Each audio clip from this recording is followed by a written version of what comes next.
Παπά, Ναι.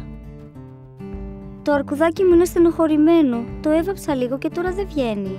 Για να δω. Μου τζουρώθηκε. Του έριξες νερό? Και βέβαια, όπως έκανε και η μαμά όταν έβαψα κατά λάθος τον καναπέ. Δεν θυμάσαι?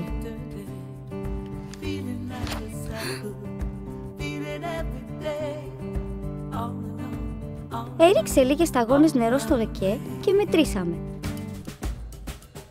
1, 2, 3. Ορίστε! Έφυγε ο λεκές και δεν μου τζουρώθηκε.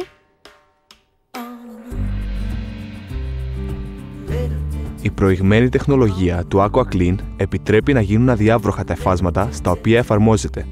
Το AquaClean δημιουργεί ένα προστατευτικό φράγμα τόσο αποτελεσματικό που ακόμα και το μελάνι από στυλό αφαιρείται με ένα απλό και ελαφρύ καθάρισμα με νερό. Το πλεονέκτημα του AquaClean σε σχέση με άλλα συστήματα προστασίας έγκυται στο γεγονός ότι αντί να δημιουργεί μια επιφανειακή μεμβράνη, η προστασία AquaClean ενσωματώνεται στο ύφασμα, επικαλύπτοντας κάθε ίνα αόρατα και με διαπνοή.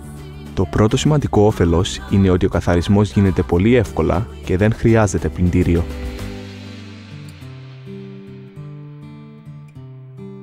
Και εσύ έχεις AquaClean?